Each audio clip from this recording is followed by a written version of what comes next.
Hi అండి. ఈరోజు cauliflower curry ఎలా వండుకోవాలో చూసేద్దాం. ఈ యొక్క పోనీ మొత్తం కూడా ఇలాగా చిన్న చిన్న ముక్కలుగా అయితే తుంచేసుకోవాలండి. కొంచెం పెద్ద పెద్దగానే తుంచుకోండి కర్రీకి కాబట్టి. మొత్తం తుంచేసుకుందాము.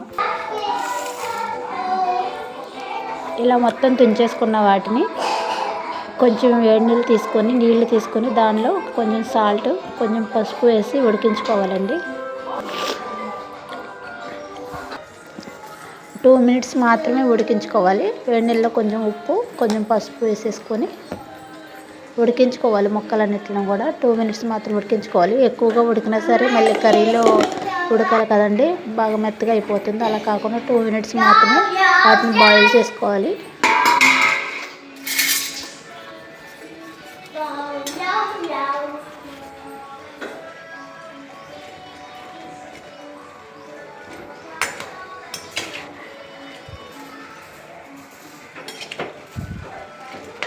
బాగా బాయిల్ అవుతుందన్నమాట.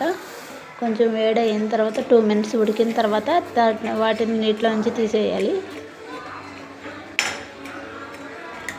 కూర ట్రై చేయని వాళ్ళు ఎవరైనా ట్రై చేయండి, చాలా బాగుంటుందండి.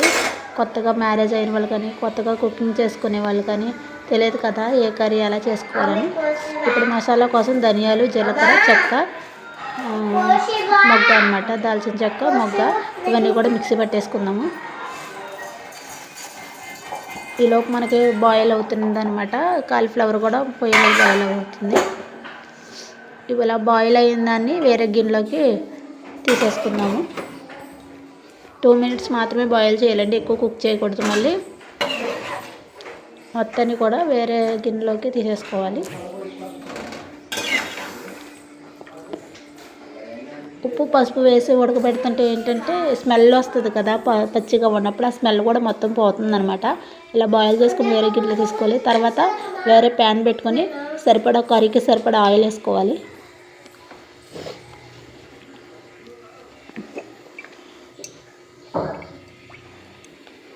ఆయిల్ బాయిల్ అయిన తర్వాత పచ్చిమిరపకాయలు, ఉల్లిపాయలు వేసుకొని బాగా ఉడికేంత వరకు ఫ్రై చేయాలన్నమాట. ఉల్లిపాయలు వేసేసుకోవాలి, ఫ్రై చేయాలి.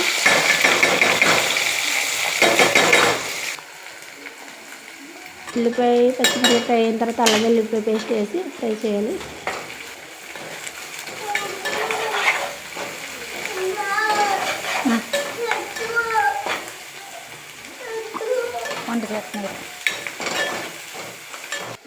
తర్వాత టమాటాలు వేసి ఫ్రై చేసుకోవాలి. టమాటాలు కూడా బాగా మగ్గిన తర్వాత అప్పుడు ఉడికించుకున్నటువంటి కాలీఫ్లవర్ వేయాలన్నమాట. టమాటా కూడా బాగా మగ్గిపోవాలి.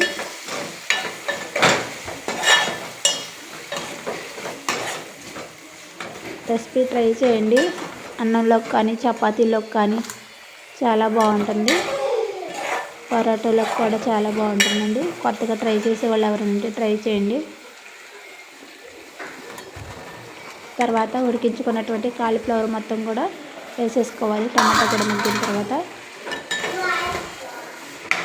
కూర మొత్తం కూడా నీట్గా కలుపుకోవాలి. ఉల్లిపాయలు, టమాటాలు మొత్తం కలిసేలా కలుపుకోవాలి.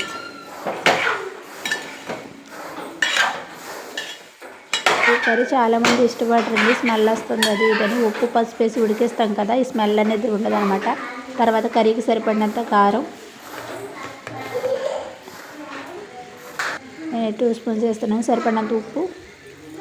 తర్వాత మసాలా పెట్టుకున్నాం కదా, ధనియాలు, జీలకర్ర పౌడరు యాడ్ చేసుకోవాలి. మొత్తం కూడా కలిసేలాగా కలపాలి.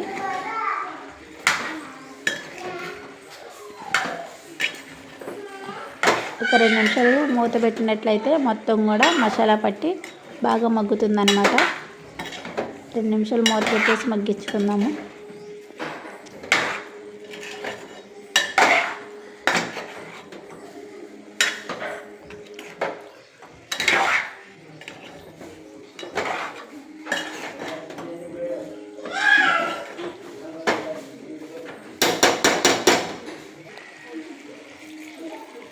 తర్వాత కర్రీకి సరిపడినంత వాటర్ వేసుకోవాలి.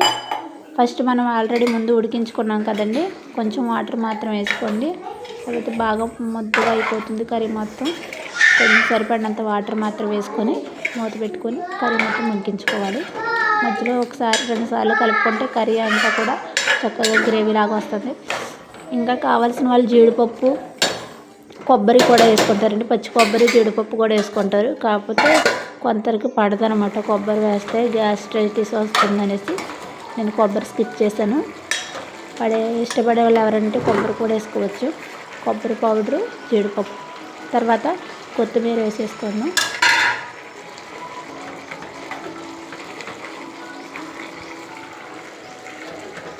కొత్తిమీర వేసుకుని మంచిగా కలిపేసుకున్నాము.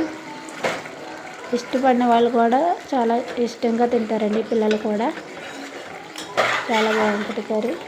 చికెన్ కర్రీ టేస్ట్లో వస్తుంది అనమాట. చాలా అంటే చాలా బాగుంటుంది. ఎవరైనా కొత్తగా ట్రై చేసే వాళ్ళంటే ట్రై చేయండి. ఓకేనా ఫ్రెండ్స్, మన ఛానల్ ఎవరైతే ఫస్ట్ టైం చూస్తున్నారో లైక్ చేయండి, షేర్ చేయండి, సబ్స్క్రైబ్ చేయండి. మన ఛానల్ కూడా సపోర్ట్ చేయండి. ఓకేనా ఫ్రెండ్స్, కర్రీ ట్రై చేయండి. కొత్తగా ఎవరైనా నేర్చుకునే వాళ్ళైతే చాలా బాగుంటుంది. మన ఛానల్ కూడా సబ్స్క్రైబ్ చేసి ముందుకు తీసుకెళ్ళండి ఫ్రెండ్స్. ఓకేనా, బాయ్. మరి చూడండి కర్రీ మొత్తం అయిపోయిన తర్వాత చాలా అంటే చాలా గ్రేవీగా చాలా బాగుంది.